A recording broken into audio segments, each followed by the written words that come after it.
इस किताब में हेमिन सुनिम हमें बताते हैं कि किस प्रकार से पीस और रेस्ट और माइंडफुलनेस, पैशन, रिलेशनशिप, लव, ये सब हमारे विकास के लिए आवश्यक है।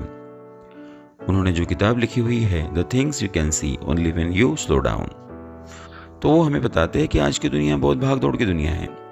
इस दुनिया में हमें शांत रहना, हमारे दिमाग को शांत रखना बहुत ज़रूरी है।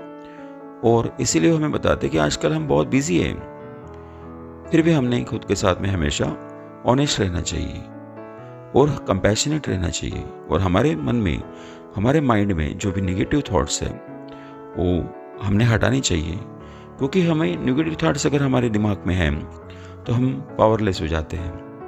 और जब हमारा माइंड रेस्ट हो जाता है तो पूरी दुनिया भी रेस्ट हो जाती है हमारे लिए। इसीलिए हमने हमेशा पॉजिटिव थॉट जो है वो लाने जरूरी है। हमारा जो माइंड है, हमारा जो दिमाग है वो बहुत पीसफुल है। हम जिस प्रकार से उसे विकसित करेंगे या उसे सोचने का ढंग लगाएंगे, उसी प्रकार से हमारे दिमाग में इमोशंस आते हैं, चाहे वो पॉजिटिव इमोशंस हो या नेगेटिव इमोशंस हो। जैसे स्ट्रेस है, इरिटेशन है, एंगर है। तो ये जो है नेगेटिव इमोशंस है, तो ये जाने के लिए हमें सही प्रकार से सोचना बहुत ज़रूरी है। ऐसे समय में हम कुछ म्यूजिक वगैरह सुन के हमारे दिमाग को शांत कर सकते हैं, हमारे वर्ल्ड को पीसफुल बना सकते हैं। और इसके लिए हम योगा या योग अभ्यास और बहुत सारी जो ऐसी बातें हैं जो कर सकते हैं। बाद में वो हमें दूसरे चैप्टर में बताते हैं कि माइंडफुलनेस जो के ऊपर में हमें हमारा पूरा ध्यान देना बहुत ज़रूरी है। बहुत लोगों के जीवन में माइंडफुलनेस जो है उनकी लाइफ को एनलाइटनमेंट करता है। उन्हें अगर हमारे जो माइंड है वो रिलैक्स है तो हम बहुत सारे जो काम है बहुत अच्छे से सोच के उसको रियलिटी में ला सकते हैं। और हमारे दिमाग में जो भी कुछ उलझन चल रही है उसको हम सुलझा सकते हैं।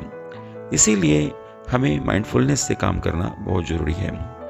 अगर हम हमारे एनलाइटनमेंट में अगर हम सिंसियर है तो हम बहुत चीज़ें जो है हम हासिल कर सकते हैं। और पूरी दुनिया जो है हमारे लिए टीचर बन सकती है। दुनिया में जो भी बहुत सारी चीज़ें हैं वो हमें एनलाइटमेंट करती है, उससे हम बहुत सारी चीज़ें सीखते हैं। इसीलिए वो हमें बोलते हैं कि life is like a theatre, you are assigned a role. If you don't like role, keep mind that you have the power to recreate the role you want. इसका मतलब ये होता है ये पूरी जो दुनिया है एक थिएटर की जैसी है और हम उसमें एक एक्टर के रोल कर रहे हैं। और हमें पूरे पैशन के साथ में, पूरे लगन के साथ में हमारा जो काम है वो हमेशा करते रहना है।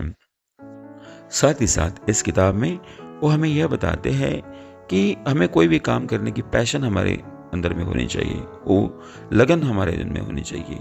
और साथ ही साथ हमने हमारे जो रिलेशनशिप है वो बहुत अच्छे से मेंटेन करनी चाहिए। जो भी दुनिया में जो भी चीज़ें हमारे आसपास में आती है वो सब के ऊपर में हम कहीं ना कहीं से डिपेंड रहते हैं।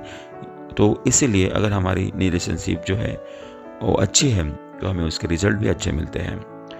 और ये काफ़ी हद तक हमें वो स्पिरिचुअलिटी के हिसाब से भी यहाँ पर बताते हैं। बाद में वो हमें बताते हैं कि लव यानी प्रेम हमारे लिए बहुत ज़रूरी है, क्योंकि उसी के ऊपर पूरी दुनिया चल रही है। हमें उसके लिए हमारा जो प्रयास है, हमारा जो काम है, हमारा जो जीवन है वो सही तरह से व्यतीत करना है। साथ ही साथ हमें वो बताते हैं कि हमारा जो जीवन है वो हमें हमेशा सेव करते रहता है। हमारे जो सपने हैं उनको हम हमेशा सच्ची लगन के साथ में उनको परस्यूट करते रहते हैं, उनको पूरा करने में हमेशा जुटे रहते हैं। तो इसीलिए हमने पूरी पॉजिटिविटी से, पूरे सकारात्मक बिहेवियर से, पॉजिटिव माइंड से, पॉजिटिव वैल्यू से वो हमने आगे बढ़ना चाहिए। बाद में हम बताते हैं कि हमारा जो फ्यूचर है वो हमारे ऊपर ही डिपेंड रहता है। हम जिस प्रकार से काम करेंगे, हमारा जो जीवन है एक एडवेंचर के जैसा है और हम हमेशा सीखते रहते हैं, मैच्योर होते रहते हैं। अनुभव ही हमें बहुत कुछ सिखा देता है। और इसीलिए हमने हमारा जो काम है वो सही प्रकार से करना चाहिए। यहाँ पर बुद्ध, जीसस क्राइस्ट जैसे जो बड़े महान भगवान हैं, या उन्होंने भी दुनिया में बहुत अच्छी जो नॉलेज है वो दी हुई है। हर धर्म हमें हमेशा अच्छी सीख बताता है। बाद में वो हमें बताते हैं कि स्पिरिचुअलिटी जो है, स्पिरिचुअलिटी बहुत ही महत्वपूर्ण रोल अदा करती है। अगर आप जीवन में यशस्वी होना चाहते हैं तो वो भी बहुत ज़रूरी है। वो इस किताब में हमें वो बताते हैं। स्पिरिचुअलिटी के हिसाब से हमें सही जो आनंद है वो मिल सकता है, वो हमें यहाँ पर बहुत अच्छे एग्जाम्पल्स दे के बताते हैं। तो यही जो किताब है हमें बताती है कि जीवन जीने की राह हमने किस प्रकार से चुननी चाहिए।